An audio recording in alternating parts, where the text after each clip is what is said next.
Ce soir-là, il est près de 23 heures. Anthony patrouille dans Cayenne, une ville que ce gendarme connaît comme sa poche. Il en est à son 4e séjour en Guyane, en 15 ans de service. Ça commence à chauffer, ok, ça marche. Ok, Jumir, c'est parti. À tout à l'heure.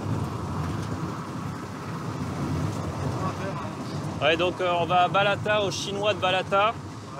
Il y a un individu apparemment éméché qui a balancé des canettes en verre et il a balancé ça sur la voiture d'un riverain.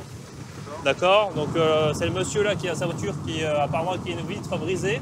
Donc on va essayer de régler ça, trouver l'individu. Non, il n'y a pas de description, il n'y a rien. Le chinois, c'est le nom donné à une supérette de quartier, ouverte tard le soir. On y vend de l'alcool et de nombreux problèmes éclatent aux abords de ces commerces.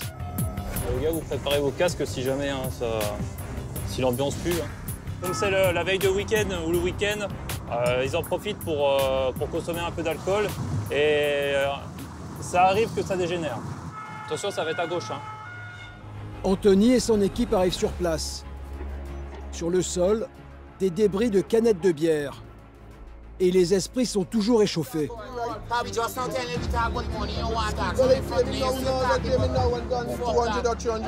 que vous souhaitez déposer plainte?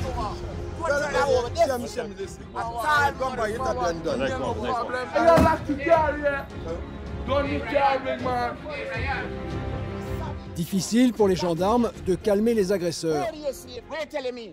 Non, non. Ça te dit mot, ça te fucking dit mot, ça te dit mot. Pas venir bluff moi. Il s'en va, il s'en va. Pas venir bluff moi. Il s'en va. Pas venir lettre fucking casse tout à l'heure. Attends, motherfucker, pas venir lettre tout à l'heure. Attends. On sent qu'ils sont énervés là. Hein. Oui, oui, tout à fait. Oui, ça revient très vite. Les tensions remontent très rapidement. Hein. Donc, il faut rester vigilant et faire bien attention à l'environnement. Vous avez des dégâts là? Il faut une bouteille là. D'accord. Les dégâts ne sont pas très importants, mais Anthony tient à poser une question. Moi, je vous demande si vous avez quelque chose dans le coffre ou la voiture. Quelque chose? Je vous demande, oui, si il y a quelque chose. Non. Non? Montrez-moi, oui. Anthony ne pose pas cette question par hasard. En Guyane, tout peut très vite dégénérer. Il y a quand même un coupe-coupe. La plupart des gens ici ont des coupe-coupe. Donc, ils s'en servent pour le travail tous les jours. Donc, on va dire qu'ici, ça fait partie de la normalité. Et parfois, ça peut déraper et s'en servir pour autre chose. Tout à fait, oui. Donc, ce qui arrive de temps en temps, donc effectivement, comme ils l'ont sur eux, c'est très facile de s'en servir contre quelqu'un d'autre hein, dès que les tensions montent. Hein. Fermez à clé la voiture. Les gendarmes tentent d'éloigner les agresseurs. J'ai oublié de tout toucher, regarde, t'es français comme moi, regarde. T'es français comme moi. Monsieur, il va venir avec nous, c'est tout. Ok, y a pas de souci, J'ai rien à me plaindre, tu sais. Vous restez juste là le temps qu'on éclaircisse la situation, d'accord? Ok?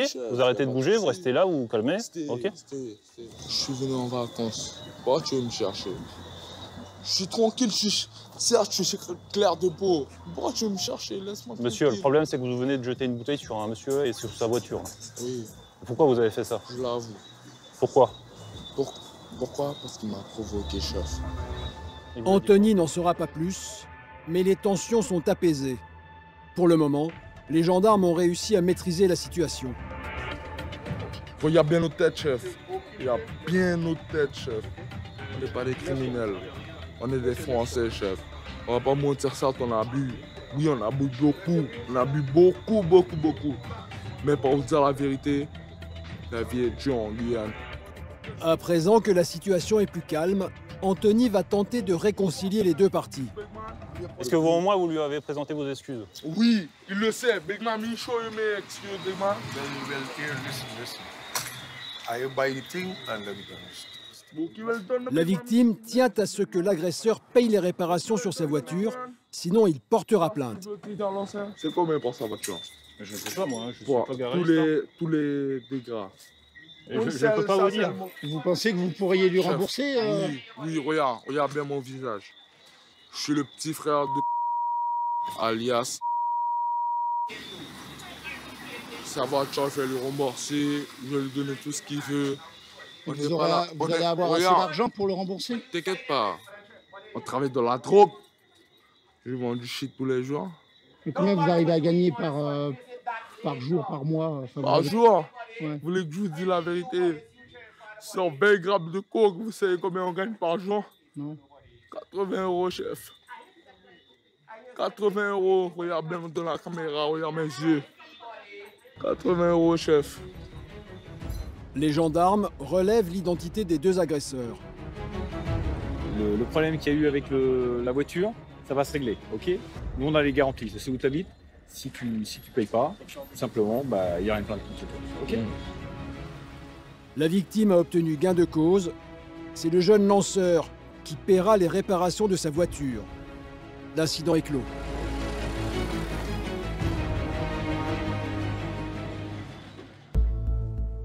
La Guyane, un département français d'Amérique, aux frontières du Brésil et du Suriname.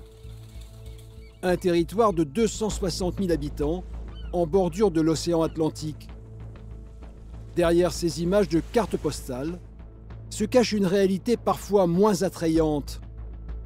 Ce territoire est le plus violent de notre pays. Chômage, misère, immigration illégale, trafic, le cocktail est explosif. À Cayenne, le centre commercial fait partie des zones à risque. Les boutiques sont souvent victimes de vols et de cambriolages. Depuis plusieurs mois, une bande sévit dans la région et dévalise les commerces. Cette nuit-là, François est en patrouille. Il est 3 h du matin quand il est alerté par un appel radio. Est-ce que vous pouvez vous porter au Brico Céram? C'est situé derrière le carrefour à Matoury pour un déclenchement d'alarme. Ouais, c'est reçu. C'est un grand magasin de bricolage bien connu dans la ville, qui serait peut-être victime de la bande de cambrioleurs. François se rend immédiatement sur place avec son équipe. Gendarme depuis près de 30 ans et à Cayenne depuis plusieurs années, François connaît bien les lieux. Il positionne ses hommes tout autour de la zone commerciale. Ouais, Psych 2 de Psych 1. Ouais, sur écoute. Ouais, nous on va stopper là, tu passes par Carrefour là, sans passer devant Brico Céram là. Tu passes par le parking de Carrefour et tu te mets en interdiction sur le chemin de Terca. François et ses hommes s'approchent discrètement pour tenter de prendre les cambrioleurs en flagrant délit. Allez, vas-y, là, allez, suis Jérôme. On attaque à gauche, Jérôme, à gauche. Vas-y, Cliff, dans la zone d'ombre là-bas. Ça court là-bas, ça court. François vient de repérer un homme qui prend la fuite. Gendarmerie, mets-toi au sol! Mets-toi au sol! Mets-toi au sol! Mets-toi au sol! Bouge pas! Tais-toi! Tais-toi! Tais-toi! Menotte! Mets ta main derrière! Mets ta main derrière! Cet homme est un des cambrioleurs. A-t-il encore des complices à l'intérieur? François veut le savoir tout de suite. Est-ce que t'es tout seul? Réponds! Est-ce que t'es tout seul? Non. Les autres sont où? Les autres sont où? Hein? Les autres sont où? Dedans? Combien vous êtes dedans? Combien vous êtes dedans? Dépêche-toi, combien vous êtes dedans? Combien? Combien vous êtes dedans? François tient absolument à le savoir avant d'entrer à l'intérieur. Ouais, Vincent, d'urgence, tu viens à l'arrière avec le véhicule. On a déjà interpellé un. Dépêchez-vous les gars. Faut faire vite, hein. Oui, parce qu'on sait pas combien ils sont dedans là. Cliff, y a rien d'ouvert là? C'est tout fermé, bien. C'est en soulevant ce volet métallique que les cambrioleurs ont réussi à se glisser dans le magasin. Il y a peut-être des mecs dedans encore. Ouais, c'est possible, ouais. Et comme c'est attaqué, il a pas fait tout seul. Ou ils sont déjà partis, ses collègues, ou ils sont toujours à l'intérieur. On a vu le matos qu'il a mis. Ouais. C'est pas à lui tout seul qu'il a réussi à lever Le rideau. Ouais. Combien y a-t-il encore de voleurs à l'intérieur? François ne le sait toujours pas. La palpation elle est faite? Non, pas encore. Et il faut le questionner les gars, il faut lui demander combien ils sont à l'intérieur là. Il parle que taki-taki, il m'a dit. Vas-y Cliff. Le cambrioleur parle un dialecte local. Cliff va servir d'interprète. Il y a combien de gars?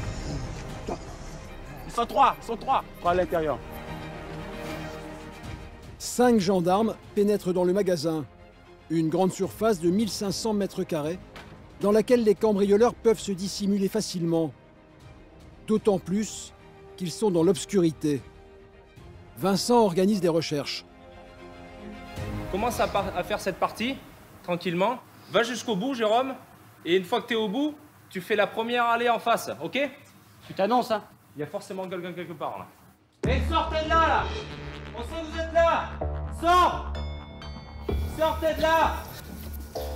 Les cambrioleurs peuvent se cacher n'importe où. Et ils sont sûrement armés. Les gendarmes progressent avec prudence. Pendant qu'une équipe balaye le sol, Gus, lui, prend de la hauteur. Ah, quelque chose? Non, pas du tout.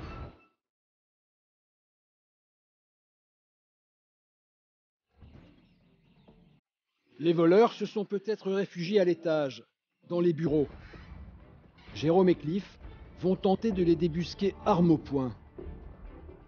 Le danger peut surgir derrière chaque porte. Une porte.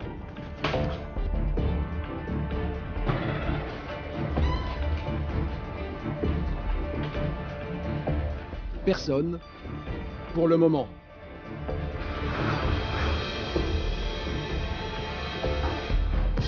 Ça, au niveau de l'étage, c'est RS. Alors Vincent, pour l'instant? C'est dur à reconnaître, là. Ouais, là, il y a beaucoup de cachettes, là. Tout à l'heure, on a entendu un bruit, là, quand on était avec Loric au bout. En haut, là. Ça m'étonnerait pas qu'il y en ait un qui soit monté... Mais là, s'il y en a un qui est couché sur un carton, tu ne vois pas, quoi. Voilà. Le propriétaire du magasin a été alerté. Bonjour. Ok. Ouais, venez, ne vous inquiétez pas, là. Il y a des gars qui sont 4 points, là. Il n'en est pas à son premier cambriolage. Ça arrive souvent qu'il y ait des braquages ici? Depuis quelques temps, oui, hein, dans toute la zone, oui. Ah oui, ça c'est clair. Bon. Ouais, parce qu'il y a pas mal de choses à voler, là. Absolument, ça c'est clair. Et chaque fois, il faut de l'outillage, ils viennent prendre des débroussailleuses, de l'électroportatif, c'est un peu ce qui... Allez, Loric, tu montes dessus, là? Bah, c'est simple. Vous savez bien le piloter. Il va monter dessus. Et si vous pouvez faire toutes les allées les unes après les autres.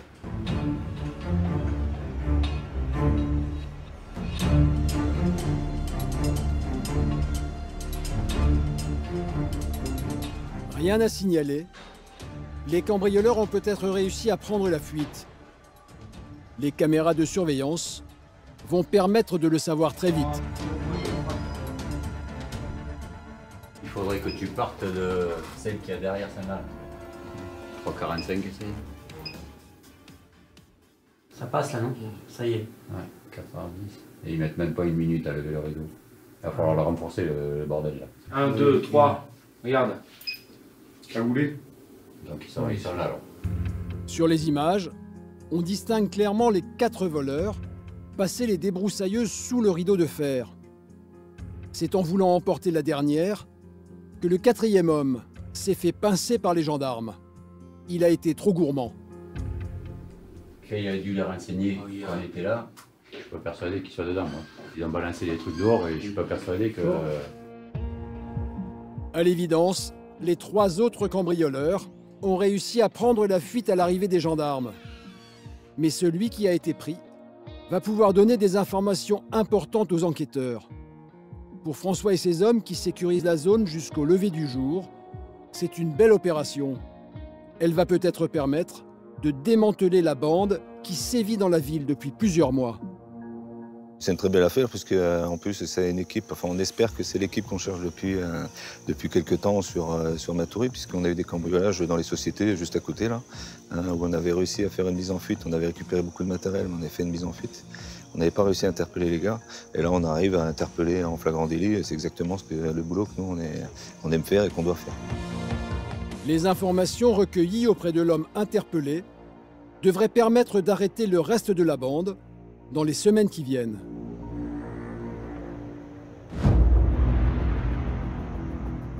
En cette fin d'après-midi, c'est l'antenne du GIGN qui est mobilisée. Le GIGN, le groupement d'intervention de la gendarmerie nationale. Des hommes surentraînés, spécialistes des opérations dangereuses. Ludovic, le capitaine, briefe ses hommes. Donc tout ce que je peux vous dire de manière certaine, c'est qu'a priori ils sont 3, a priori ils sont armés, c'est 3 Brésiliens, ils ont déjà commis un meurtre de sang-froid il y a 3 jours, donc voilà, c'est pas du petit calibre. J'ai pas de spécificité du Théo à savoir quelle taille fait l'appartement, tout ce que je peux vous dire c'est que c'est l'appartement numéro 24, qu'il est situé au premier étage et que c'est dans une cité pourrie, c'est tout ce que je sais. C'est donc un meurtrier que les hommes de l'antenne GIGN vont chercher. Et ils ont peu de temps pour se préparer. Selon leurs informations, cet homme devrait tenter de quitter la Guyane le soir même. Il faut faire vite. La problématique sur une intervention comme celle-ci, c'est que quand on part sur une domiciliaire classique, on va toujours faire des reconnaissances préalables pour connaître le modèle de la porte, pour être sûr et certain de l'adresse, savoir un petit peu dans quel environnement on va se situer. Le problème des interventions comme ça, c'est que là, sous le signe de l'urgence, on n'a pas le temps de faire une reconnaissance préalable, donc on va être obligé un petit peu de se jeter dans la gueule du loup sans savoir totalement ce qui nous attend. Et Ludovic sait très bien qu'ici, la violence peut exploser à n'importe quel moment. On n'est pas sur un état d'esprit métropolitain. Voilà, on est sur des gens qui viennent du Brésil, qui viennent du Suriname, qui ont strictement rien à perdre et qui sont confrontés dans leur vie quotidienne à un niveau de violence qui est sans commune mesure avec ce qu'on trouve de manière habituelle en métropole.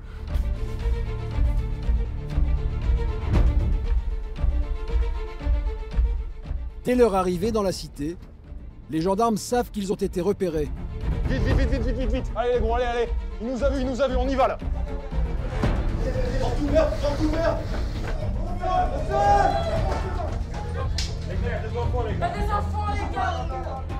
Un premier homme est neutralisé, mais surprise, il n'est pas seul. Il y a des enfants les gars, mon enfant est là, arrêtez les gars, Dans l'appartement, l'antenne GIGN découvre une famille avec 4 enfants. C'est bon, c'est clair ici ou quoi? Il y en a un qui reste avec lui, le deuxième il va en renfort sur la target là tout de suite. Vous me le relevez, vous le fouillez correctement. Les gendarmes découvrent un autre homme dans une chambre. Pour l'instant, il semble calme. Mais l'antenne veut d'abord confirmer l'identité de l'homme qui a été menotté. S'agit-il du tueur qu'il recherche? Tu t'appelles Tu t'appelles comment? Tu le connais le nom que je viens de te donner là ou pas? Non, pas du tout? D'accord. Le suspect donne un autre nom que celui de l'homme recherché. Non, il ne veut pas reconnaître son nom, il m'a donné un nom qui est peut-être pas le bon. De toute façon, tu peux pas se fier à ça, donc là pour l'instant, on va attendre que les enquêteurs arrivent. Pour moi, la photo, elle correspond à ce qu'ils nous ont donné, donc... Pour Ludovic, difficile pour le moment de démêler le vrai du faux. Madame, pour l'instant, vous restez sur le balcon avec vos enfants, s'il vous plaît. Mon fils, il a rien fait. Dans ma chambre, il y a ma carte d'identité. Ok, on va voir après. Descends les menottes, s'il te plaît, descends les menottes. Prends le téléphone, prends le téléphone. L'homme menotté serait le fils de cette dame. Mais quel est son lien avec le meurtrier? Ça te dit rien, un mec qu'on surnomme Non, ça te dit rien? Ça te dit quelque chose? Tu le connais? C'est mon groupe là. Et il est où? Il était là il y a pas longtemps, là. Il était là il y a 1 heure ou 2. Je sais pas. L'homme n'est pas très coopératif, mais dans la chambre, son acolyte est un peu plus bavard. Il est parti en scout. Moto, ok. Il y a combien de temps? Selon cet homme, le tueur présumé aurait sauté sur son scooter en voyant arriver l'antenne GIGN. Quand on arrive, la porte est ouverte. Donc ça se trouve, en quelques secondes, il a dégagé par un escalier de service et puis on l'a pas eu, quoi. Ça se joue à quelques secondes. Là, le problème, c'est qu'il fait encore jour. Comme tu l'as vu quand on est arrivé, la cité, elle est pleine à craquer. Il y a du monde partout, sur les balcons, en bas, dehors, partout. Même quelques secondes d'avance, une dizaine de secondes d'avance, pour descendre par l'extérieur et sauter sur un scooter, c'est suffisant.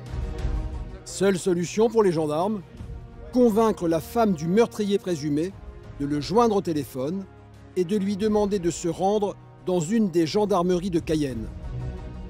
Tu dis qu'ils viennent à la Madeleine? À la Madeleine? Eh bien, on y va. L'homme se rendra-t-il au rendez-vous? Ludovic n'est pas très optimiste.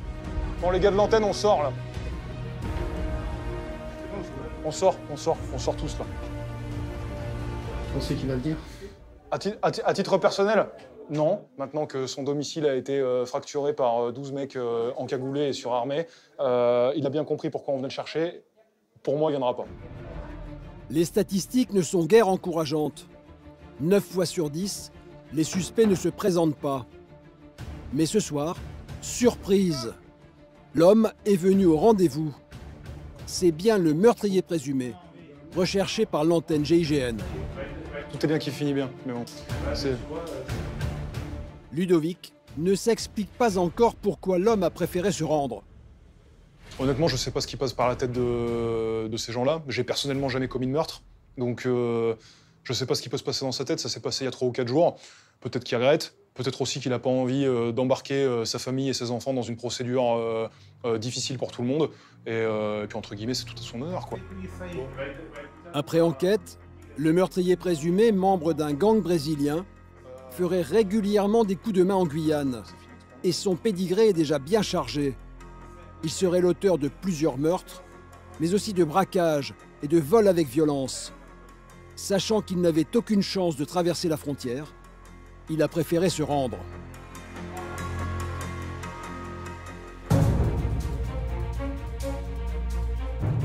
À Cayenne, comme dans toute la France, le week-end, la fête et la consommation d'alcool provoquent souvent des violences, auxquelles les gendarmes doivent faire face.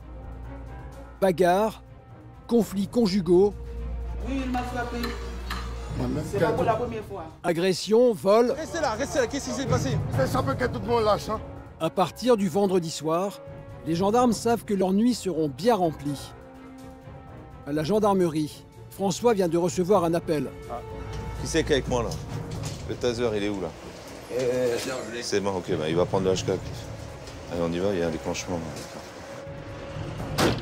Un déclenchement, car il y aurait une bagarre à la sortie d'une boîte de nuit. Mais pour le moment, François n'en sait pas plus. Agent différent familial à Cognou-Lamiron, rue Champ de Calme, pas loin de la boîte de nuit, Mer. Ouais, tu peux répéter l'adresse là? Champ de Calme, mais où? Rue Champ de Calme, pas loin de la boîte de nuit. Ouais, mais c'est chez les Haïtiens ça. Les Haïtiens, François les connaît bien. Il est souvent appelé à intervenir dans leur quartier. Beaucoup vivent en situation irrégulière et sont connus pour avoir le sang chaud. Surtout sous l'effet de l'alcool. François sait qu'avec eux, tout peut très vite dégénérer. Alors... Messieurs, dames, bonsoir. Quand François arrive, la situation est tendue et la bagarre n'est pas encore terminée. Hé, ça suffit là. Hey. Ça va, Gato! Ça va, Gato! Du calme, calme-toi, d'accord. Qu'est-ce qu'il y a? Hé, les gars. Hé, calme-toi. Ça va, mademoiselle. Tranquille. Vous avez pas vu? Elle a pas oui, tranquille. Les Haïtiens connaissent la loi française et provoquent les gendarmes. Moi, j'ai plus d'arrière. Pas un mot. Qu'est-ce qu'il y a? Ne me pousse pas. La loi française, on a vu. Hé, les gars, vous parlez à personne, vous restez là, vous bougez pas. Là, comme ça. Mais tu là, récupère-moi la gazeuse, là. Pêche-toi. Appuie à partir de là. Appuie à partir de là. Gazeuse, flashball, François prévoit les gros moyens, car les agresseurs sont en surnombre. Ça peut vite être dangereux pour nous. C'est pour ça qu'on travaille à nombreux, qu'on n'hésite pas à récupérer l'autre patrouille et qu'on travaille le plus nombreux possible, en plus dans des quartiers sensibles comme ici. Non, lui, il vient chercher. Il vient foutre la merde, lui. Foutez-le là-bas, il vient chercher que la merde, lui. Il est saoul. Ouais, mais il va se calmer parce que sinon, on va l'emmener, nous. Non, mais... La situation est toujours sous tension, mais François peut maintenant interroger la jeune femme pour savoir ce qui s'est réellement passé. Bon, ça y est, on peut s'expliquer, madame? Oui, madame. Vous tapez pas sur la voiture, okay, d'accord? Mais je m'en fous, là, je suis énervé, là. Bah, oui. Bon, du calme, là, parce que sinon, on va pas y arriver, là. Qu'est-ce qui s'est passé, là? J'ai rien fait. Oh, mon copain, il a commencé à me frapper ici, juste parce que pourquoi? Pour rien, en fait, je veux dire pour rien parce qu'on n'a pas eu de problème. voulez déposer plainte contre lui? Oui. On plainte contre le mec qui m'a battu. Qui c'est qui a fait ça? Qui c'est qui a fait ça? Mon copain. Ouais, mon copain, mon ex, on va dire maintenant. En Guyane, les violences conjugales ne sont pas rares. Elles sont 2 fois plus fréquentes qu'en métropole.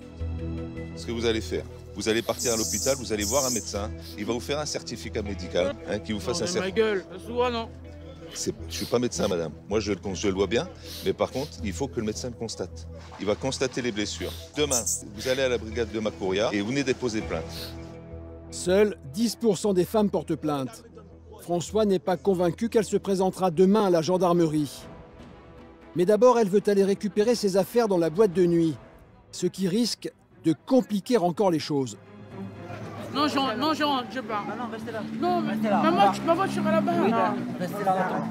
Monsieur, je ne vais rien faire. Madame, je vous le moi jure. non plus, mais restez là. Et j'ai des choses à récupérer là-bas. Toi, tu restes là. Les gars, à partir de maintenant, c'est interdire. Il n'y a personne qui passe. Pour calmer les choses, François doit impérativement faire partir la jeune femme. Allez, vous montez dans la voiture, vous partez là. Vous montez dans la voiture, vous partez. Non, attends. Non, on n'attend rien du tout, vous dépêchez là. Vous dépêchez, vous montez dans la voiture, dépêchez-vous. Vous montez dans la voiture, vous dépêchez. Dépêchez-vous de monter dans la voiture. Vous êtes alcoolisé, dépêchez-vous de monter dans la voiture. On est dans une situation compliquée parce que vous êtes... Prends-la, tu la prends, tu la mets dans la voiture. Mais la jeune femme ne veut rien entendre et François va devoir employer la manière forte. Allez, ou vous montez dans la voiture ou alors ça va mal se mettre. Dépêche-toi, dépêche-toi, restez pour perdre du temps. Non, non, non, allez. Vous n'avez pas le droit de me pousser. Vous n'avez pas le droit, vous avez le droit de me pousser. Allez, vous montez. Allez, dépêche-toi. Mais comment vous avez fait les blagues? Arrêtez. Bon, allez, vas-y, monte à côté, allez. On laisse ton pied. Attends, je monte. Voilà, allez. Hey, si vous partez pas, je vais vous verbaliser. Partez, partez. La victime est enfin évacuée. François va pouvoir mettre ses troupes à l'abri. Allez, on s'en va. Jérôme, ça décroche. Mais au moment de partir, des jeunes reviennent à la charge. Allez, vous circulez, bougez là. Allez, on va y passer la nuit, les gars. Là. Allez. Mais les insultes fusent. Viens ici, viens, viens. Viens là, viens là. Viens avec ta capuche là. Viens. Viens faire le bonhomme là. Viens. Regarde. C'est à moi que tu dis. C'est à moi que tu dis ça. C'est à moi que tu dis ça ou pas? Vas-y, mets tes mains sur le mur. Mets tes mains sur le mur. Redis-moi ça que je vais me branler. Redis-moi ça.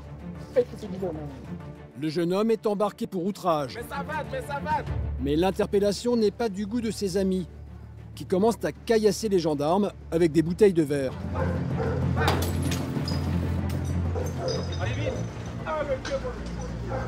Allez, avancez. Hein. Après 45 minutes sur place, François compte ses effectifs. Tout le monde rentre à la gendarmerie. Tout le monde est là? Ouais. 1, 2, 3, 4. C'est bon? Le jeune interpellé est âgé d'à peine 16 ans et il est déjà habitué à ce genre d'altercation avec les gendarmes. Pourquoi tu les insultes, les gendarmes? Je sais pas, moi. Je sais pas pourquoi tu les insultes. Je suis con. Je réfléchis pas, en fait. Ce jeune homme va pouvoir réfléchir pendant sa garde à vue à la gendarmerie. Bonjour, messieurs, dames. À Cayenne, un mal endémique frappe tous les week-ends. Bonsoir. Les tapages nocturnes. Vous avez assisté à notre intervention pour un tapage, c'est ça? On nous a appelé parce qu'il y a trop de bruit là. On peut voir l'organisateur, s'il vous plaît? Et plus on boit, plus on entend moins. Depuis ce matin, c'est comme ça. En Guyane, c'est toujours la fête. Soirée tapage. Quel plaisir. L'alcool coule à flot et les voisins ont bien du mal à dormir. Tout le monde se plaint ici là, mais personne ne dit rien. Il y en a marre, sérieusement, il y en a marre. Et c'est pas pour qu'on puisse m'emmerder chez moi. Ce soir-là ne fait pas exception. Anthony, 15 ans de service et depuis 3 ans en Guyane, est appelé par des voisins excédés dans un des quartiers un peu chauds de la ville. C'est un quartier où on a déjà été pris à partie plusieurs fois, donc des jets de bouteilles sur les véhicules. Donc c'est pour ça qu'on évite de s'y rendre à un seul équipage. Et comme ça, avec 2 équipes, ça prévient ce genre de risque. En quelques minutes, les gendarmes arrivent sur place. Garde dans la rue principale. Tu restes au véhicule. La gazeuse elle est de son côté, genre.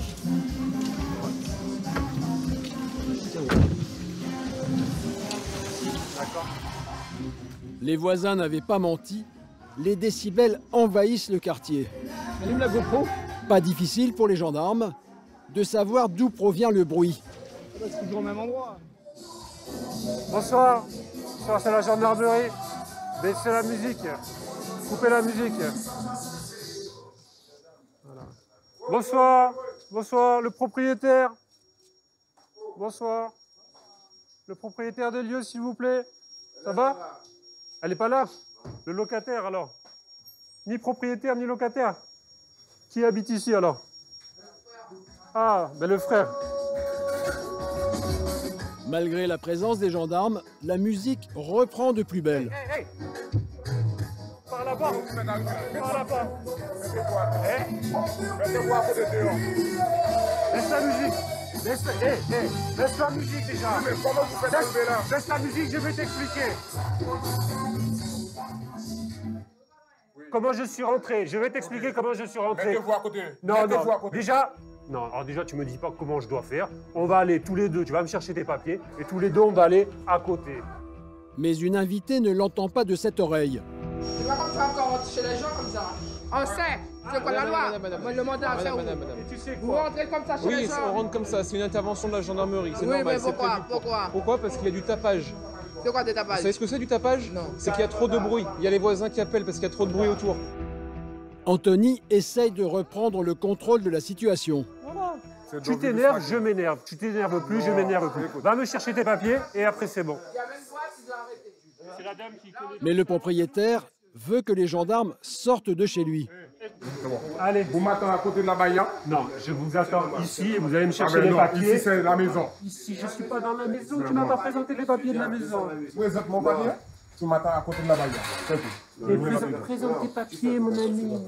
Je présente mon papier? Tu m'attends à côté de la baïa. La porte, elle est grande ouverte, c'est une discothèque. C'est une discothèque, ton machin. Une discothèque? Mais oui, t'as vu comment tu mets le son? La discothèque est marquée dehors? Non, j'ai entendu le son de la discothèque. Même en discothèque, ils n'ont pas ta musique. Je vais te dire honnêtement. Mais l'homme va continuer à jouer la provocation en augmentant le volume sonore et même en esquissant quelques pas de danse. Monsieur, il n'y a aucun souci. Vous serez verbalisé. Vas-y, fais comme tu veux. Finalement, l'homme consent à arrêter la musique et à discuter devant la porte.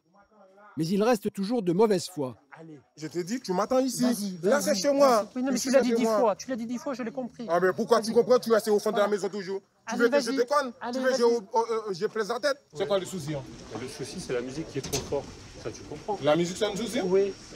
Et pas pour moi, j'habite pas là. C'est pour les gens qui habitent à côté. C'est quoi les gens? C'est quoi ton nom? C'est quoi qui vous appelle? C'est une voisine ou bien? C'est compliqué avec toi. Hein. Tout est compliqué. Allez. Je vous présente mes papiers. Il n'y a pas pas de souci pour ça. Voilà. Moi, je veux savoir oui. Si c'est une voisine qui vous appelle, il n'y a pas de souci. C'est normal, hein? Ça peut arriver, ça dérange la voisine. Mais parmi tous mes voisines, je dis... Je ne sais pas. Je ne vais pas vous mentir. L'homme fait tout pour ne pas présenter ses papiers. Pour une raison simple, sans doute est-il en situation illégale. Il finit quand même par donner son nom. Alors, c'est monsieur comment? Et le prénom? Voilà. Ça marche. Allez, bonne soirée. Alors, il s'énerve comme ça souvent? Je pense que c'est surtout dû au fait que ces gens-là ne sont pas forcément titulaires d'une carte de séjour. C'est une personne d'origine haïtienne. Et donc, c'est ça qui... Voilà, ils ont du mal à donner leur pièce d'identité. Donc voilà. Après, nous, ce qu'on souhaite surtout, c'est faire cesser l'infraction. Donc, ce qui a été le cas, ils ont coupé la musique. Et puis voilà. Après, si jamais on est amené à revenir ici, on va verbaliser. Et voilà. La musique était forte. Ouais, la musique était forte. Là, le monsieur vient de remettre la musique. Donc voilà, il va falloir y retourner. C'est sans fin. Ça peut être sans fin. Il faut savoir faire preuve de patience. Dis-lui juste de baisser, c'est trop fort. Dis-lui juste de baisser, c'est trop fort, s'il te plaît. Okay. Anthony a finalement réussi, avec beaucoup de diplomatie, à ramener le silence dans le quartier. La musique, le son, nickel. Reste à la platine, toi. C'est mieux parce que lui, il est... Allez, salut. Salut. Les voisins vont pouvoir terminer la nuit dans le calme, mais ils craignent de devoir faire encore appel au service de la gendarmerie le week-end prochain.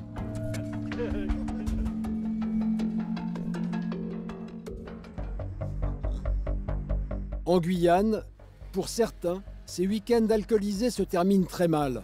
On va voir ça. Je te tiens au courant.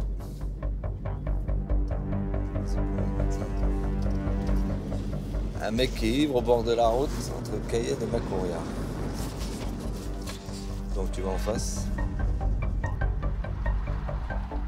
Des piétons alcoolisés qui titubent sur le bord de la route et qui se font renverser par une voiture. Un grand classique du samedi soir en Guyane. La mortalité sur les routes du département est énorme. Quelques secondes plus tard, François aperçoit l'individu signalé.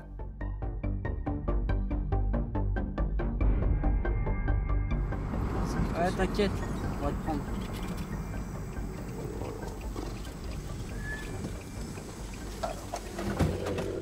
Monsieur, bonsoir. Et toi derrière lui, bouge. C'est un contrôle bidon.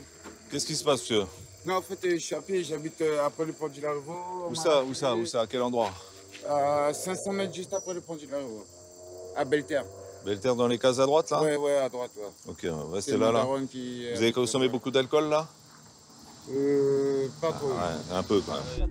En état d'ébriété sur la route, cet homme est en danger et François veut le mettre en sécurité.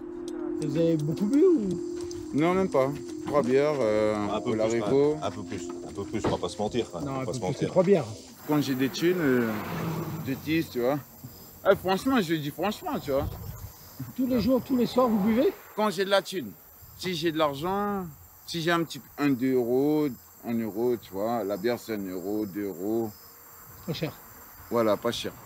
Si j'ai 1 euro, je bois, tu vois. 2 euros, je bois. 4 euros, je bois pas, par contre. Là, j'achète un paquet de clopes, tu vois. Ah oui. L'homme habite quelques kilomètres plus loin. François appelle une voiture de gendarmerie pour le ramener chez lui en sécurité. Ouais, c'est le major, là. Dis-moi, tu peux venir au niveau du pont du Larivaux, là? On a été appelé pour un mec ivre au bord de la route, là. Et il habite juste après le pont, là, si tu pouvais le déposer, là. Ok? On t'attend. C'est dommage que vous fassiez écraser, monsieur, hein? Ah, j'ai connu beaucoup de potes qui sont morts ici, là. Hein. Ah oui. Ils se sont fait écraser? Ici, là? Oui, en scooter, ouais. La voiture de gendarmerie vient d'arriver. L'homme va rentrer chez lui, sain et sauf. Allez, on y va, monsieur? Allez, votre taxi, là. Et soyez tranquille, hein? Ouais, soyez tranquille comme avec nous. On va vous ramener chez vous? Oui, il va rentrer tranquillement chez lui, il va passer une bonne nuit et demain matin, tout ira bien. François a peut-être sauvé la vie de cet homme.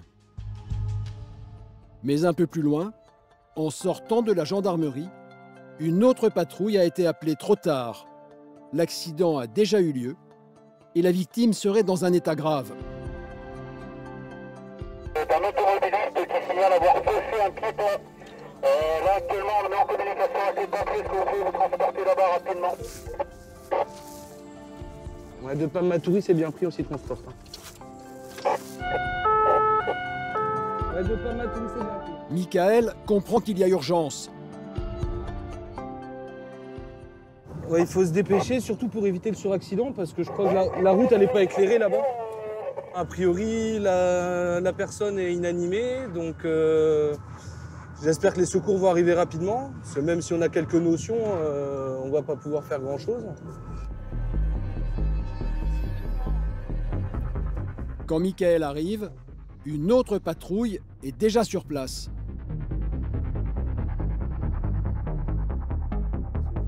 La personne animée, elle est où? Elle est là? Ok, c'est bon. Les pompiers ne sont pas encore arrivés. C'est donc Michael qui va prodiguer les premiers soins. Il découvre la victime, allongée sur le sol. Tu crois que ça vaut le coup d'essayer de faire un massage ou pas? Hein? Ah oui, merci. Il n'y a que ça qui peut le sauver. Je vais commencer à masser. Vous voulez que je le fasse?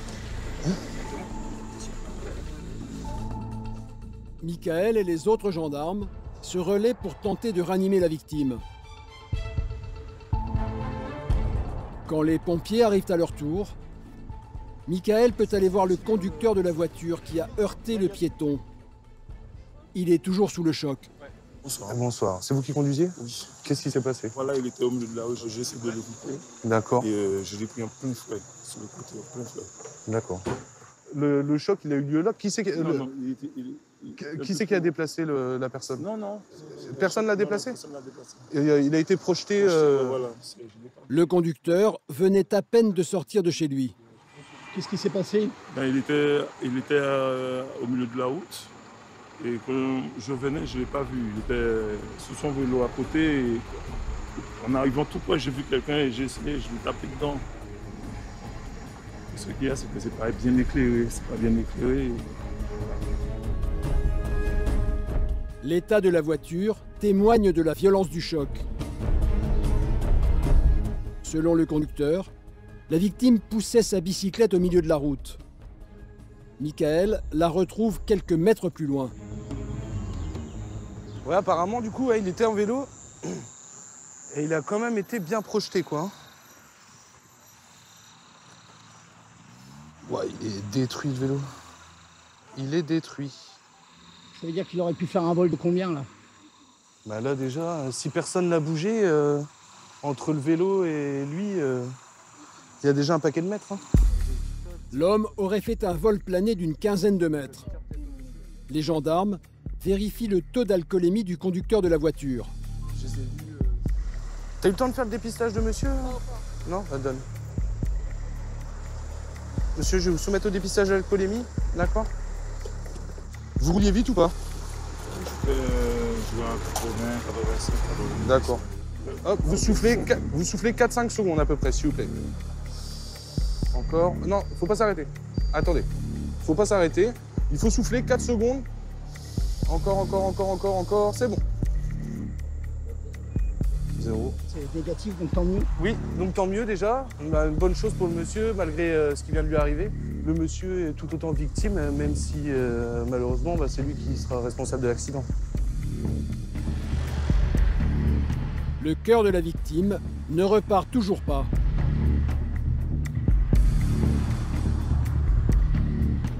À 32 ans, Michael, gendarme depuis 12 ans, n'en est pas à son premier accident. Mais depuis 4 mois qu'il est en Guyane, il en a déjà vu beaucoup.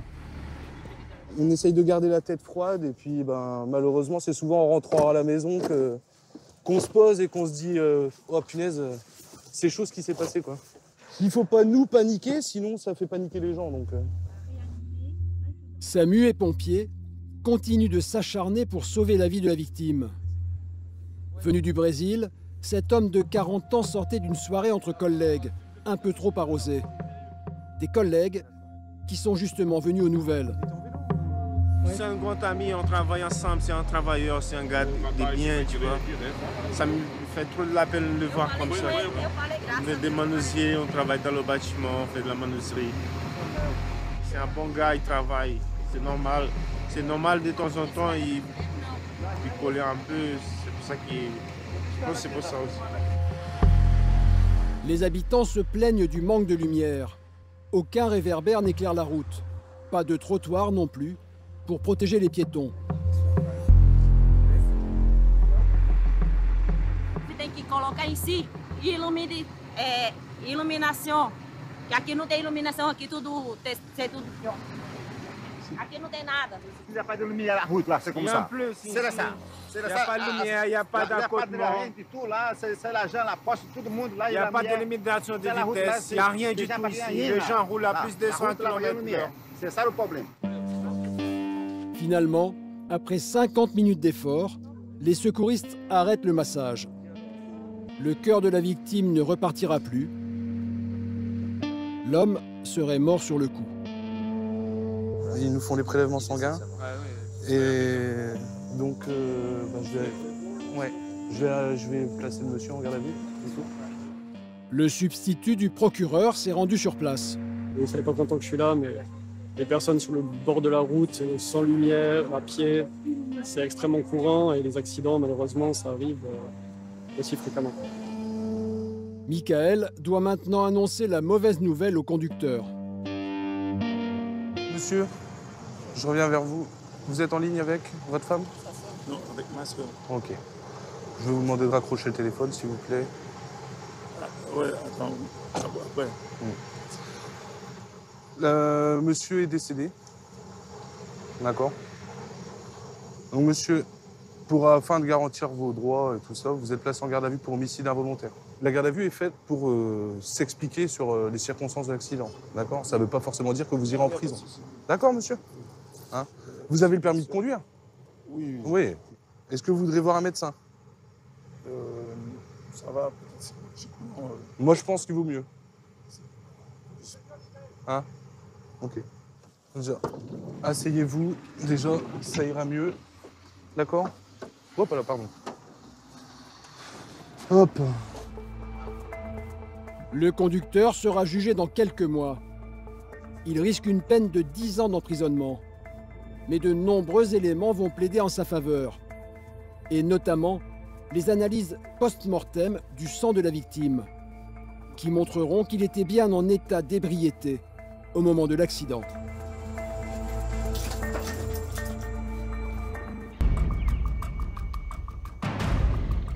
La Guyane possède une richesse qui fascine les hommes et leur fait commettre bien des folies depuis la nuit des temps. L'or. Des gisements qui sont exploités de façon légale par l'État français, mais qui attirent également de nombreux chercheurs d'or illégaux. On les appelle les garimperos. À la recherche de la moindre pépite, ils n'hésitent pas à détruire la faune et la flore locale. Toutes les rivières sont infestées de fioul, de mercure et de métaux lourds. Une terrible catastrophe écologique. Les gendarmes sont chargés de chasser ces chercheurs d'or et de mettre un terme à leur activité. Ce matin, à Matoury, une quinzaine d'hommes sont prêts à partir en mission dans la jungle. Le commandant donne ses dernières consignes. Le nom de l'opération: Anaconda. Le but pour la mission aujourd'hui, comme toutes les anacondas, c'est d'arriver, de poser au plus près des moteurs, de casser ce qu'on peut casser immédiatement, de faire une fouille sommaire, et on s'arrête là. Après, on se projette sur une autre zone pour essayer de multiplier le résultat. En avant. Armes lourdes, grenades, les opérations contre les garimperos sont toujours dangereuses. C'est risqué de façon manière, tout ce qu'on engage comme mission en forêt. Il faut partir sur le principe qu'à n'importe quel moment, on peut se retrouver face à un comportement armé, enfin une attitude armée, et puis d'aller à l'extrême. Donc, mieux on est préparé, moins il y a de surprises. En moins de 30 minutes, les hommes arrivent au cœur de la jungle amazonienne, le poumon de la région. Et ils ne tardent pas à tomber sur des mines d'or illégales, creusées à la pioche par les garimperos qui ont pris la fuite en entendant les hélicoptères. Même s'ils ont, je pense, une veine, ils ont un bout de veine. Ils étaient sur le bon filon. Pour creuser ces filons, les chercheurs d'or dévastent l'environnement. Ils ont coupé la forêt en deux. Là, ils ont coupé la montagne en deux. C'est d'autant plus impressionnant. Et en fait, vous êtes toute une chaîne, franchement, qui a été coupée sur toute la longueur. Plus un seul arbre et une énorme tranchée sur plusieurs centaines de mètres. Les gendarmes vont détruire ces mines illégales. Les artificiers prennent l'opération en main. Ces granulés sont des explosifs puissants. Reliés à un détonateur, ils vont détruire toutes les galeries. Le mélange d'explosifs qu'il y a dans les tubes d'Exal, en fait, ça génère un très très fort effet de poussée, ce qui fait que ça va écrouler toute la paroi dans le puits qui se trouve juste à côté. Ce qui fait que le puits après sera détruit. S'il y avait une personne qui était à côté, au moment de l'explosion, on ne le retrouvera pas. Voilà, ça me d'être simple. Avant la mise à feu, 4 coups de sifflet bref. Durée de la mèche lente, 3 minutes 20. Donc à partir où vous aurez entendu le coup de sifflet, le temps qu'on rentre, on se met tous à l'abri. Mise à feu! C'est parti, c'est en train de se consumer. Il nous reste 3 minutes 15 avant que ça explose. C'est largement suffisant. Les hommes ont tout intérêt à se mettre à l'abri.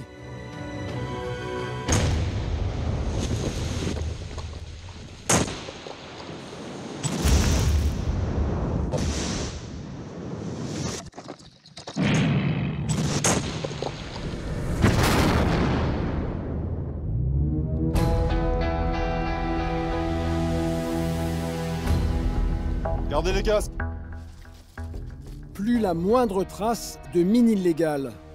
La tranchée a disparu elle aussi. La montagne a retrouvé ses formes. Il n'y a plus rien. On espère que la nature reprendra un petit peu ses droits avec le temps. Mais en tout cas, voilà, ça reste une zone qui sera épargnée, j'espère, par leur paillage illégal. Mais la mission n'est pas encore terminée. Un peu plus loin, d'autres chercheurs polluent les eaux avec du mercure pour dénicher la moindre pépite. D'un côté du fleuve, c'est la Guyane, de l'autre le Suriname, d'où viennent de nombreux garimperos. Eh ben en avant, hein. Après 2 heures de marche, les premiers indices apparaissent. Ça doit repailler en amont parce que quand on voit la couleur de l'eau, c'est ça qu'on appelle une eau turbide. Donc une eau remuée pour faire soulever les alluvions et récupérer la masse argileuse pour après la récupérer sur les tables de levée. Le commandant avait vu juste, un peu plus loin, un site illégal, avec un moteur pour pomper l'eau boueuse et la remonter grâce à ses tuyaux jusqu'à une table de levée.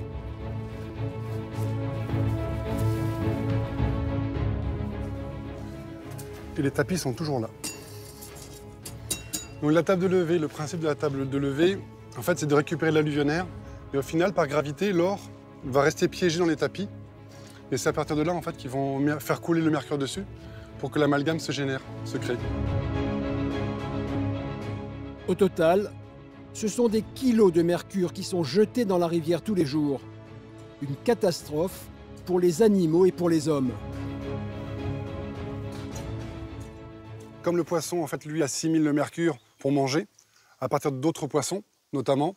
Donc, ce qui fait qu'il accumule les quantités de mercure nocifs pour la santé, déjà pour lui, et puis nous, lorsque nous les mangeons. Et voilà.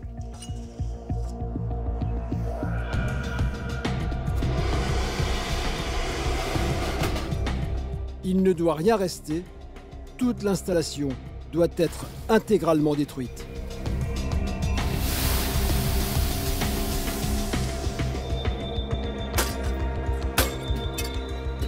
Les gendarmes ne se contentent pas de casser le moteur à coups de masse.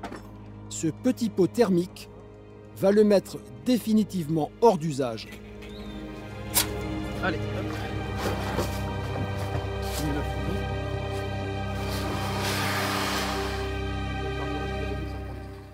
Si je dis pas de bêtises, c'est quoi? C'est 3000 ou 8000 degrés, je sais pas, la fusion. C'est hallucinant ce que ça peut dégager. En quelques secondes, le moteur est fondu, impossible à réparer. Quand les garimperos reviendront, ils ne pourront jamais le réutiliser. Mais les gendarmes soupçonnent les chercheurs d'or d'avoir caché un deuxième moteur dans la rivière. Quand on est arrivé, tu avais les petites bulles d'huile qui remontaient. Donc il doit être par là. Pas que ce soit trop profond quand même, parce que si c'est trop profond, on va galérer. Faut essayer de le sortir, hein. Ouais. Faut le sortir. Je vais essayer d'accrocher un morceau de corde surtout. Et on va demander à l'hélico de le tirer. Le moteur est bien là. La manœuvre va pouvoir commencer. Ouais, on va décoller, on arrive. C'est noté, on t'attend. Donc l'abordage, ça sera par la barranque, hein, par la barranque pleine d'eau. En quelques secondes, l'hélicoptère arrive sur place.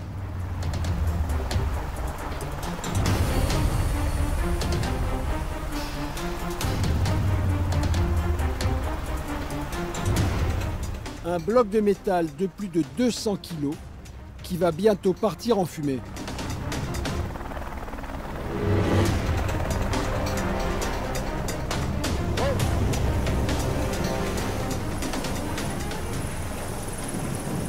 Il est bon, hein? Il est très très bon. Ça valait le coup quand même d'amener l'hélico. Ouais.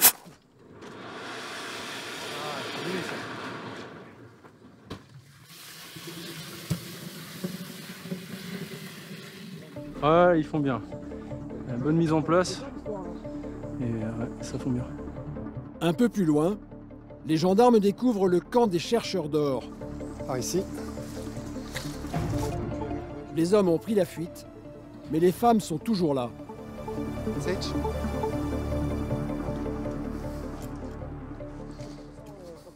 Comment va? Oui. Calme. E quanto tempo você está aqui? Uma semana?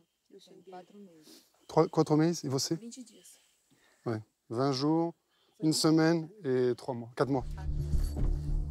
Ces femmes viennent du Suriname et du Brésil. En situation irrégulière, elles tiennent la cuisine et assurent l'intendance. Elles se prostituent parfois également. 5 10. 5 10. Comme un demi-gramme. Un demi-gramme d'or pour le repas. Parce qu'ici, tout est payé avec de l'or. Ah, tout est payé de l'or, ouais. Un demi-gramme d'or, soit 15 € le repas. Le campement est bien équipé, mais ses occupantes sont sommées de plier bagages. Ah, par contre, de l'électricité ici, donc il y a un groupe électrogène. Allez, tiens, il est là. Donc logiquement, sous la bâche, un groupe. Il est tout neuf parce qu'il n'a même pas encore enlevé le... C'est une belle prise ça, parce que ça leur permet vraiment de couper. Ah bah ça c'est l'autonomie en forêt quoi. Un groupe carburant. Un groupe électrogène flambant neuf que la tenancière a acheté une fortune. Você sei. Sim. Sim. Pois é. Eu cheguei aqui agora, eu sozinha. Isso. Eu vendo isso daqui, eu não tenho como sair. Eu sozinha. Sim. Entende? Mas não é possível. Sim, é possível. Não. Quantos filhos tem? Eu tenho 2 filhos. Aonde? Boa Vista. Okay. Des enfants au pays. Donc leur principal objectif, en fait, quand ils viennent ici en Guyane, c'est gagner de l'argent pour faire vivre la famille. C'est clair et net. Voilà, on a affaire à des gens qui sont des gens lambda. Hein, il n'y a pas du tout le sens de la criminalité en eux. Ils sont simplement là pour essayer de s'en sortir, gagner un petit peu d'argent et ramener ça au pays. Le commandant comprend la situation, mais il n'a pas le choix. On va le mettre dedans. D'accord. À l'envers. Ouais, comme ça. On va cramer. On fera une perche pour sur le coup. Il va falloir partir maintenant. D'accord? Faut y aller, faut partir. L'orpaillage clandestin rapporterait plus de 350 millions d'euros au Garimperos chaque année. Un trafic auquel le gouvernement veut absolument mettre fin. Là, ce qu'il faut, c'est rester un petit peu pour qu'elle n'y retourne pas tout de suite pour récupérer des trucs. Faut pas qu'elle soit en danger en fait. Ouais. Souvent, en fait, c'est ce qui se passe. On met un feu et ils attendent qu'une chose, c'est qu'on parte pour tout de suite essayer de revenir récupérer le moindre truc qui peut se comprendre. Mais à côté de ça, t'as toujours le risque d'explosion. Opération Anaconda réussie. Les gendarmes ont mis un coup d'arrêt au trafic dans la région. Bon ben voilà. Hein. On rentre du boulot. Mais ils savent que c'est un travail de fourmi, car la Guyane compterait plus de 500 camps d'orpaillage illégaux, comme ceux qui ont été détruits aujourd'hui. À Cayenne, la soirée se termine pour les gendarmes. Mais Michel et son équipe vont devoir faire face à une scène de ménage aux proportions inhabituelles. Quelques minutes après avoir pris sa patrouille, le gendarme reçoit un appel qui va le faire sourire. Ouais, psychotouriste, j'écoute. Ok. C'est pourquoi? D'accord, ok. On y va. Un conflit peut être rendu explosif à cause de l'alcool. Dans les 99% des cas, il y a un mélange d'alcool, voire de stupes, qui fait que les gens passent à l'acte. C'est dans le quartier brésilien que la dispute a eu lieu. Les pompiers sont déjà sur place. Les traces de sang sont impressionnantes. Elles conduisent les gendarmes jusqu'à la victime. Bonsoir monsieur. Le coup a provoqué une large plaie à la tête. Le gendarme Jérémy aimerait retrouver l'épouse et son marteau. Elle est partie madame? Mais elle est plus ici, elle est partie. Ok.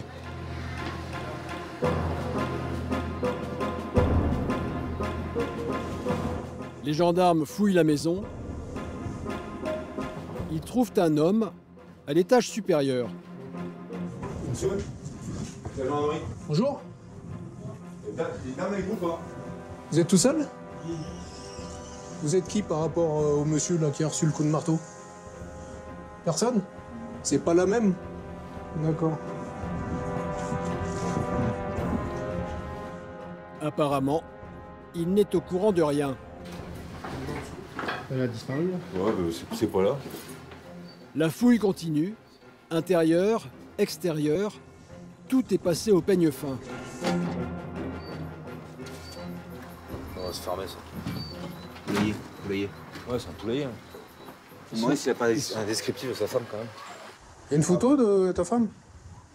Une photo. Tu as une photo de ta femme? Vous voulez dire comment elle est habillée ce soir? Les gars ont pantalon soulier et puis pantalon jean ou legging? Pantalon jean. En voyant la photo, Jérémy reconnaît la jeune femme. Il est déjà intervenu ici pour une scène de ménage il y a 2 semaines. Ah, mais elle, je l'ai vue il y a 15 jours. Il est foutu dehors. Il voulait pas qu'elle vienne. Là, c'est une histoire de téléphone, en fait. Elle lui avait planqué son téléphone, il a voulu le récupérer. Elle s'est fâchée avec lui en disant « je te rends pas ton téléphone ». Elle a voulu le planter. Elle a voulu le planter avec le couteau. Mais c'est finalement à coups de marteau qu'elle a frappé son compagnon. Jérémy commence une enquête de voisinage. J'habite à côté. Oui. Et puis j'ai entendu braque. Alors je suis venu regarder pour ma voiture, je vis qu'il y a du sang sur ma voiture, c'est tout ce que j'ai vu. La dame, elle est connue pour être violente d'habitude? Moi je sais pas, moi je Vous sais connaissez... pas, je connais pas. Ah, vous connaissez pas? Non, pas du tout les gens qui vivent là. Putain, mais ils sont battus ici aussi, là? Ouais. Ok. Mais tu le sais tout, hein. Bah merci, madame. L'homme est toujours conscient, mais les pompiers préfèrent l'emmener à l'hôpital pour procéder à des examens complémentaires. Qu'est-ce qu'il a, le monsieur, hein? On a une plaie au niveau de la tête. Et c'est... Une centimètres, juste au niveau du... en partant du fond vers le crâne. Bon, sa femme, elle a pas raté, quoi. Ah, exactement, bien touché. Il y a beaucoup sur des interventions comme ça, où ils utilisent des objets, des... Oui, des objets. Pas trop souvent le marteau, mais des objets. Quel genre d'objet Couteau, casserole. Dans la casserole, c'est moins grave que le couteau? Ah, ça dépend où se placer le coup. Ça dépend où le coup est porté. Jérémy veut maintenant convaincre la victime de donner une suite judiciaire à cette affaire. Vous allez vouloir déposer plainte? Ah ben oui, parce que c'était qu'à promettre de le tuer déjà. Voilà. Sa femme lui a promis de le tuer. Ouais. Du coup, il va porter plainte. Quand vous sortez de l'hôpital, il faudra aller déposer plainte. Oui. D'accord?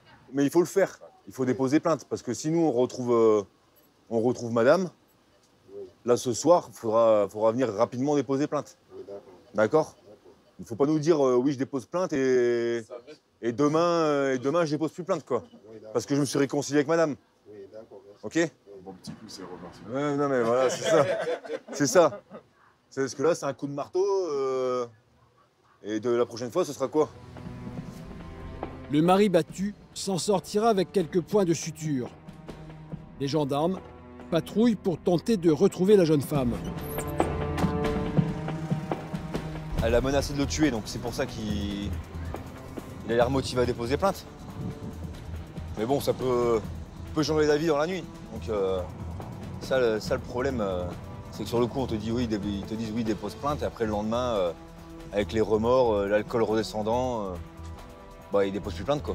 Donc on verra bien par la suite, quoi.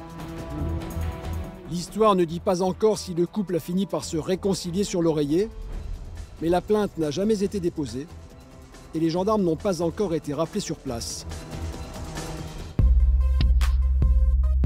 Un peu plus tard, c'est Jean-Michel et son équipe qui sont appelés sur un accident de scooter. Ouais, 230 de Psy Rémire. Ouais, donc on se transporte sur l'accident. La Guyane est le 2e département français où la violence routière est la plus forte. Et les scooters sont souvent impliqués. C'est moyen de locomotion privilégié ici. Hein. Le coût du permis de conduire et puis de la voiture, c'est exorbitant. Donc souvent on verrait des gens à 3 sur un scooter avec l'enfant, le papa, la maman. Voilà, c'est leur moyen de locomotion. Hein. Ouais, 230 de Psy Rémire ASL. Bon, on va aller voir. Bonsoir. Bonsoir. D'accord, c'est l'accident de scooter? D'accord. Les pompiers sont déjà sur place. Ça va, madame? Vous étiez toute seule? Toute seule en cause? C'est quoi la vitesse? Je sais pas, c'est seule. Je viens vous voir après dans l'ambulance. D'accord. Je suis allongé. Apparemment, la victime s'en sort plutôt bien, mais elle a peut-être des lésions cachées.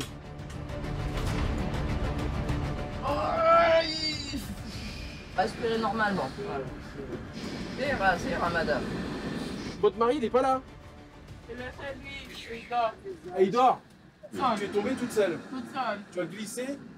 Oui. Et tu es tombée dans le caniveau? Dans le fossé? Ok. Voilà. Deux amis de la jeune femme vont pouvoir donner plus de précisions à Jean-Michel. Elle est juste là à la maison avec ma copine. Donc elle était dans une soirée? D'accord. Ouais, elle a un peu bu. Hein? Elle a un peu bu. Voilà, beaucoup. Elle était... Pas beaucoup. Ah ben, un peu quand même. D'accord, elle n'était pas toute seule ce soir. On va faire souffler madame. Ouais, après, vous avez consommé de l'alcool ou pas? Oui, j'étais au bassin. D'accord. Je vais vous faire souffler. Allez-y, je vous laisse souffler. Oui. Je vais entendre un petit clac. Soufflez fort. Soufflez fort, soufflez. Mais la jeune femme fait semblant de souffler. Non, il faut souffler, madame. Car elle craint sans doute d'être positive. De toute façon, si vous n'arrivez pas à souffler, vous allez à l'hôpital et puis on va faire une prise de sang. Donc il faudra trouver quelque chose. Allez. Vous soufflez juste. Non, là vous êtes en train d'aspirer. Il faut souffler. Voilà, là vous aspirez, vous prenez l'air. Encore. C'est bon. Non, madame, calmez-vous. Mais je souffle, moi. Allez, c'est pas grave. Se relever tout ça et puis il est parti. Voilà. Enfin, au bout de la 4e tentative... C'est positif. D'accord, donc le taux légal est dépassé déjà. Vous avez bu quoi ce soir? 5 bières, je pense. 5 bières. De quoi? 5 bières. 5 bières? Ouais. D'accord. Bon. Pardonnez quoi? Ah, vous pouvez faire l'objet d'une amende parce que vous rouliez, on n'a pas le droit de rouler bourré.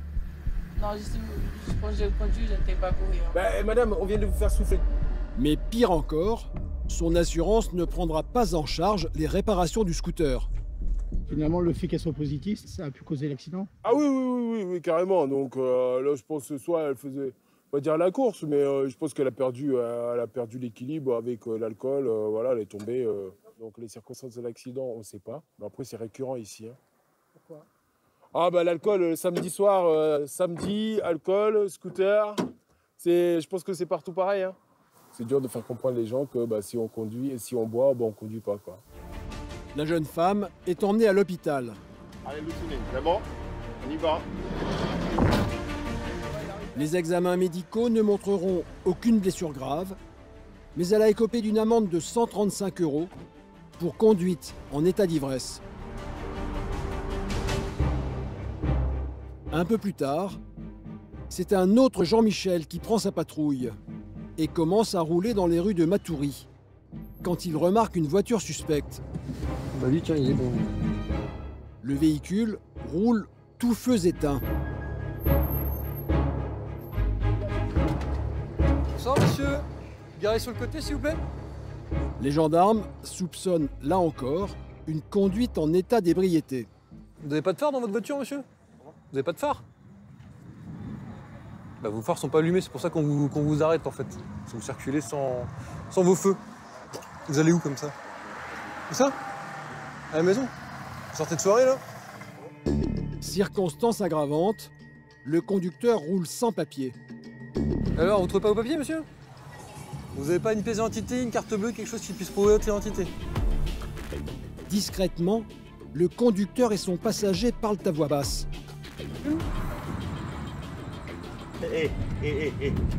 On arrête les messes basses maintenant? Ça, je vous rapporte. C'est clair? Alors, si, là, c'est quoi ça, là, déjà là? Vous allez poser ce qu'il y a dans votre sacoche, je vais le mettre sur le toit du véhicule, s'il vous plaît. Ah bah voilà, une carte d'identité. En fait, le conducteur aurait le même nom que son passager, ce qui est quand même étrange. C'est qui? C'est vous, son camarade? Vous posez des questions, monsieur, répondez, ça ira plus vite si vous répondez. Parce que, honnêtement, on est sympa. Il faut répondre. Quand on pose des questions, on répond. C'est vous? Alors, le chauffeur, comment il s'appelle? Vous savez pas? C'est pas votre chauffeur. Vous savez que soit vous jouez le jeu et ça se passe bien, soit vous avez passé 4 heures au poste pour vérification d'identité, monsieur. Les gendarmes, qui n'en sont pas à leur premier contrôle, suspectent le conducteur de ne pas avoir de permis. Vous n'avez pas le permis? Voilà, c'est pour ça que vous donnez une fausse identité. Ça s'est senti tout de suite. Hein. Oui, hein, c'est pour ça qu'on pousse un peu le contrôle. Hein. Monsieur, vous allez venir avec moi, s'il vous plaît? Descendez. Venez avec moi. Posez toutes vos affaires, tout ce que vous avez dans les poches, vous le posez sur le toit. Posez le téléphone aussi. Tournez-vous. Le conducteur n'a donc pas de permis de conduire et il refuse toujours de donner son nom. A priori, ils sont pas en état normal. Là. Donc il y a au moins une consommation d'alcool, voire de stupéfiants. Une deuxième voiture va emmener le conducteur à la gendarmerie pour mesurer son taux d'alcoolémie, de stupéfiants et découvrir également son identité.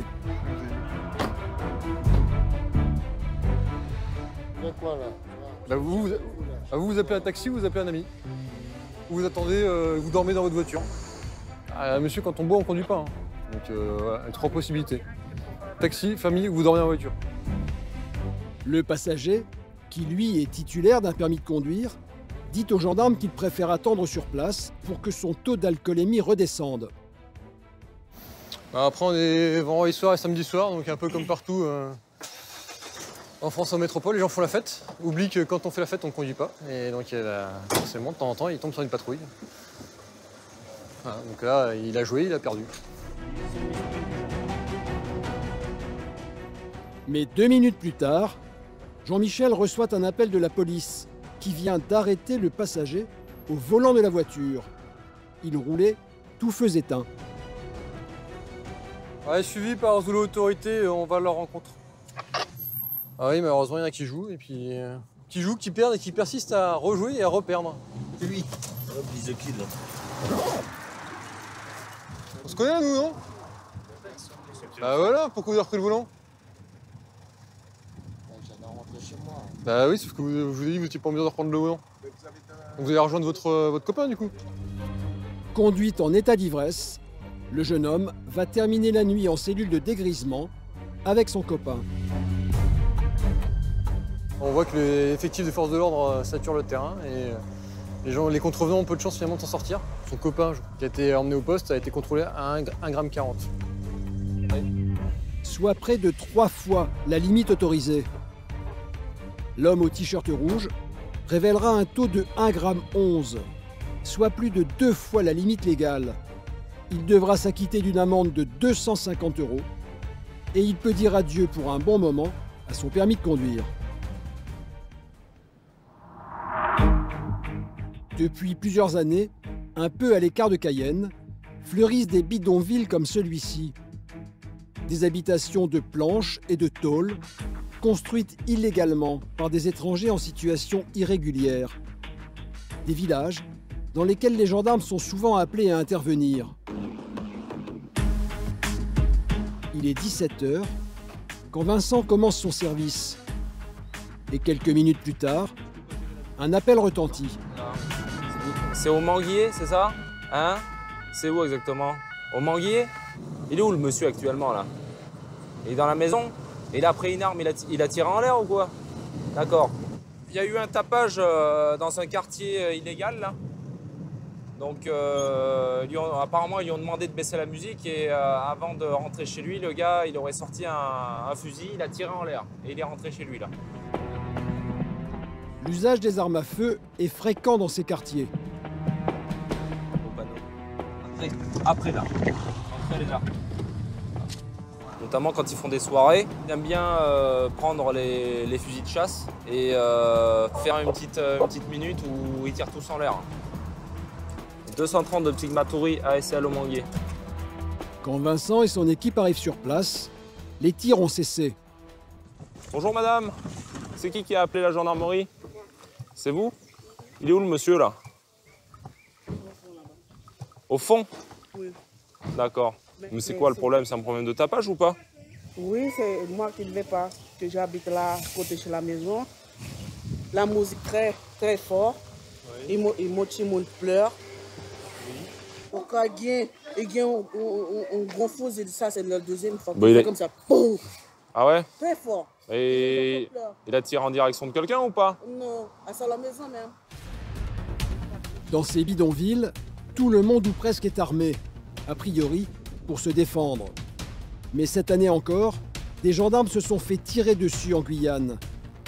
Vincent attend le renfort d'une deuxième équipe avant d'entrer dans le village.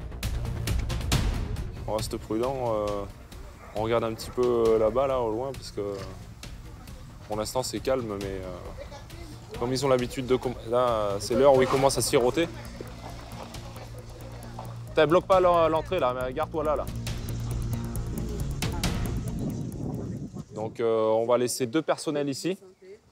Allez, mon équipe là de mon côté, les autres vous restez de l'autre côté, on va pas tous grouper là. Loric et Fred, prenez la couverture derrière.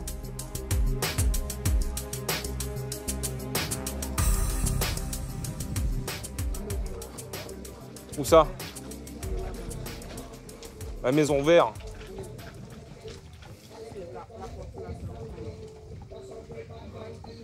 Là où il y a la musique, là.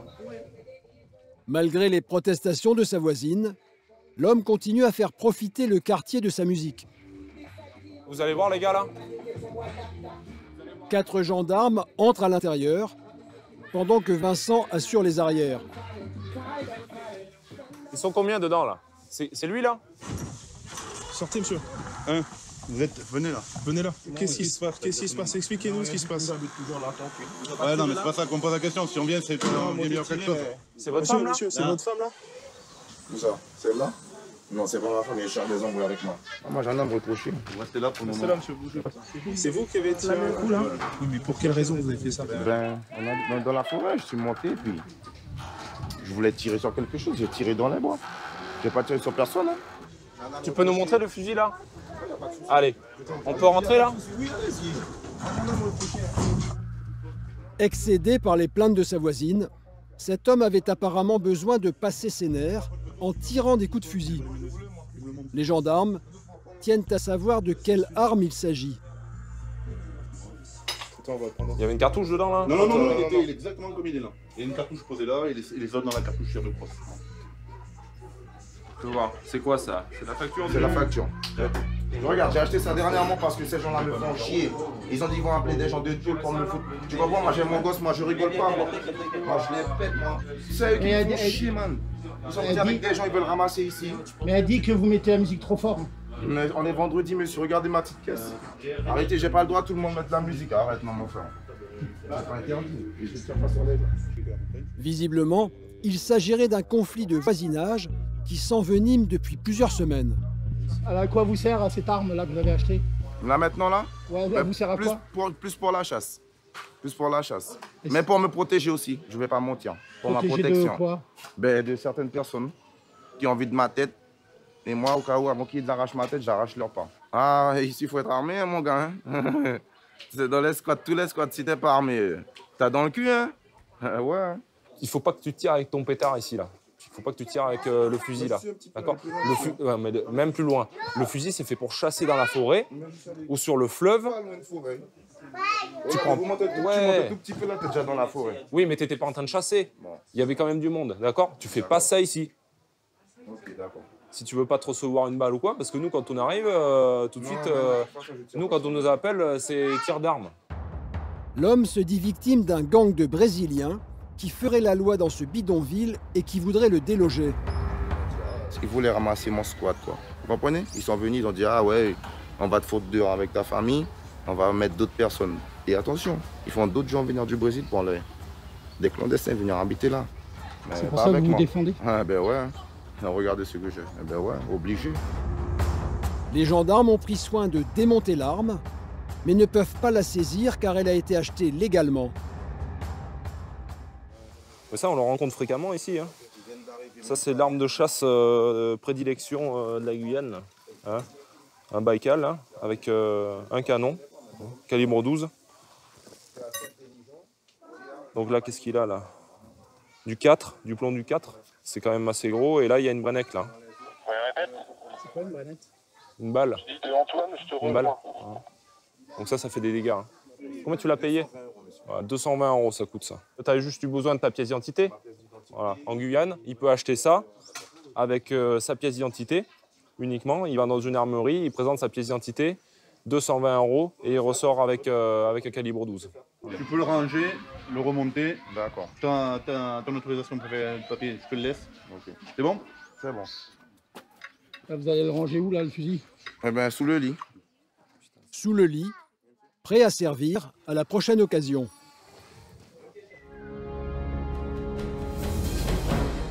Le lendemain, c'est le branle-bas de combat à la caserne de Matoury. Le commandant de la compagnie a réuni ses hommes pour une opération dans un autre bidonville, et pas n'importe lequel, le plus gros de la Guyane. Tout le monde ici le connaît sous le nom de Bagdad. Trafic d'armes, de drogue, prostitution, commerces illégaux, ce bidonville est un des plus violents de la région. Depuis plusieurs semaines, les gendarmes s'y font même agresser. Et il n'est pas question pour eux de laisser s'installer une zone de non-droit. C'est un quartier qui nous pose problème, dans le sens où on a été caillassé à 4 reprises ces 2 dernières semaines.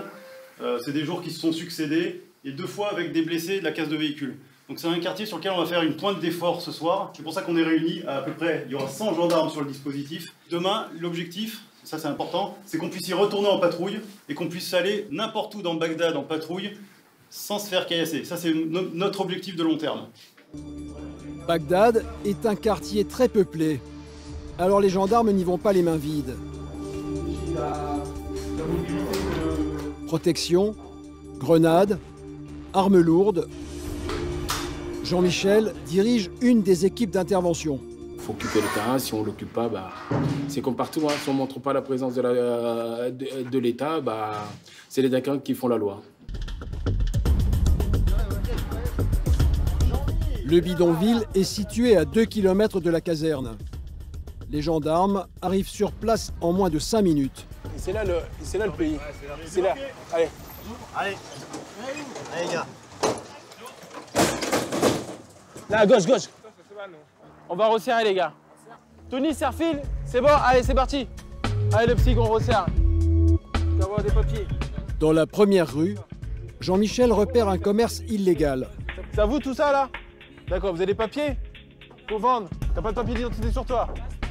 Passeport, t'as? Ouais. La jeune femme vient de Port-au-Prince, en Haïti. Pas de carte de séjour, elle est en situation irrégulière sur le territoire et son commerce est la seule source de revenus pour elle et ses 4 enfants. Ouais, c'est complètement illégal.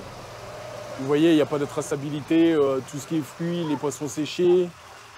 Il y a des poissons séchés, tout ça. Vous achetez ça où? Au marché? Voilà. Elle achète ça au marché, en gros, en fait, et puis elle revend ça dans le quartier. C'est compliqué, malheureusement, hein, voilà, hein, les lois de la République s'appliquent partout. Hein. Faut pas non plus laisser des gens, je veux dire, sans autorisation vendre au détriment des commerçants qui, eux, payent les impôts. C'est du commerce illégal. Hein. Même si on est des êtres humains, on comprend quand même que c'est pour subvenir à leurs besoins, mais voilà, on est tenu de faire appliquer la loi. Je vous donne, c'est le passeport de la dame, voilà. Nous, on va continuer là-bas. Allez, bon courage. Les hommes des douanes et de l'URSSAF ont profité de la présence des gendarmes pour venir relever les infractions. Le but aujourd'hui, effectivement, étant de dresser une photographie de l'ensemble de ce quartier, essayer effectivement de mesurer tout ce travail dissimulé pour effectivement légaliser leur activité, puisqu'on a besoin aussi dans ces quartiers d'avoir des commerces. Si on les interdit, si on les éradique, la nature ayant horreur du vide, ça va revenir aussi vite. De son côté, Jean-Michel passe la rue au peigne fin. Ah, là, on va contrôler tout le monde, les véhicules qui vont remonter. Donc voilà, c'est tout pareil, hein, on cherche les personnes en situation irrégulière qui peuvent transporter de la drogue, des armes. Ça, monsieur? Ça va? Vous rentrez du travail? D'accord, vous habitez où? Ouais. Vous travaillez où, vous? Ouais, allez-y. Carte de résident, jusqu'en 2023, c'est bon. Monsieur, oui, c'est bon. Personne ne doit échapper au contrôle. Bon prénom, date de naissance. Je suis né. Ils sont pas bons les papiers, hein. C'est 2017. Les personnes en situation illégale sont emmenées à la police aux frontières, la PAF, qui va statuer sur leur sort. Lui aussi, pas de papier? Pas de papier, puis en plus il n'est pas très coopératif, alors qu'on essaie de faire un maximum d'efforts pour que tout se passe bien. Donc là on prend l'initiative, hein, on l'embarque. Et la PAF fera le nécessaire pour contrôler l'identité. Il se rebelle. En fait, il fait en sorte que le temps s'écoule pour que ce soit son avantage. Et les gens, en fait, ils essayent d'user des fois de nos sentiments pour qu'on soit un peu plus sympathique et puis qu'on les laisse partir. Hein. Mais non. Hein. C'est un petit jeu. Il faut être un peu plus fort psychologiquement qu'eux. Voilà, faut pas se laisser amadouer. On resserre. Ouais. Serré, on relève. Je comprends, vas-y Tony. Nico, va chercher là-bas. Jean-Michel progresse dans les ruelles. Son objectif est de mettre la main sur les jeunes qu'il avait caillassés lors de son dernier passage. Eh les gars, on va dire ça à vos copains, qu'on caillasse pas les gendarmes. Ok? Il faudra passer le mot. Ok? Qu'ici, c'est pas parce que vous appelez ça Bagdad entre vous là, Bagdad, B13, tout ce que vous voulez, le ghetto, mais il est hors de question qu'on fasse des trucs comme ça. Après, je suis un peu étonné qu'ils viennent beaucoup comme ça. D'habitude, c'était des 6 voitures. Et puis là, je vois des grosses camions de l'armée et tout. Il y a un hélicoptère qui tourne là-haut. Là, c'est plus un contrôle. Moi, je pensais que c'était des trucs de drogue qu'ils cherchaient. Et un peu plus loin, Jean-Michel et Jérémy reconnaissent un des jeunes qui les a caillassés 2 semaines plus tôt. Oh jeune, viens. T'étais là, sous le caillassage là-bas. T'étais là? Viens, on va discuter là-bas. T'étais pas là la semaine dernière? Hein? T'y étais? Là-bas? Oui, j'y étais. Donc t'y étais? Ok, attends 2 minutes. Attends, t'y étais? Tu étais, oui ou non? Oui, t'y étais. Voilà, t'y étais. Ok? C'est bon. Ils sont où les autres? Jean-Michel, vous l'avez reconnu, c'est l'un des participants au caillassage? C'est un des participants qui nous a caillassé il y a 15 jours et qui avait dégradé le véhicule du commandant de compagnie. Et ils sont où les autres? Bah ceux qui étaient avec toi là. Moi, je suis pas ici. Hein? Je sais pas. Si, j'étais là, j'étais en face de toi. En face de moi. J'étais en face de toi. Au moment même t'es tombé par terre si tu te souviens. Regarde-moi, tu te souviens? C'est là, Tu te souviens pas? Mais les gendarmes, eux, n'ont aucun doute et ils vont emmener ce jeune à la gendarmerie. Il n'y avait pas de avoir papier. du temps pour réfléchir parce que là tu vas être placé en garde à vue pour une durée de 24 heures renouvelable. Donc, puis tu parleras et plus ça jouera en ta faveur. T'es pas bête, tu comprends ce qu'on dit. À toi de voir où est ton intérêt. Si tu veux prendre pour les autres parce que tu donnes pas leur nom, tu donnes pas les identités ou quoi que ce soit, ben, c'est toi qui sera puni et les autres continueront à se promener tranquillement. Le jeune homme va être entendu par l'officier de police judiciaire et Jean-Michel pense qu'il pourrait même faire des confessions. Donc après c'est comme tout le monde, la garde à vue au bout de quelques heures ou même peut-être au bout de quelques minutes, il commencera à parler. Là, il ne veut pas dénoncer les copains. Bon, pour l'instant. Après ici c'est comme ça parle facilement quand même. Hein. Pour le colonel, cette opération est un succès. Ça fait 1h30 qu'on est sur le terrain et là on a pas mal de résultats en termes d'infractions, donc des commerces qui ne sont pas du tout en règle. Là on a reconnu un individu qui a fait partie du caillassage d'une de mes unités qui était venu faire des contrôles la semaine dernière. Et on est à peu près à 18 ESI aussi, donc étrangers en situation régulière. Donc pour l'instant un bilan plutôt positif. La psy, embarquez! C'est bon Laurent? Ouais. Les gendarmes ont montré qu'ils étaient capables de venir en force et de faire leur travail dans ce bidonville, comme partout ailleurs sur le territoire de la Guyane.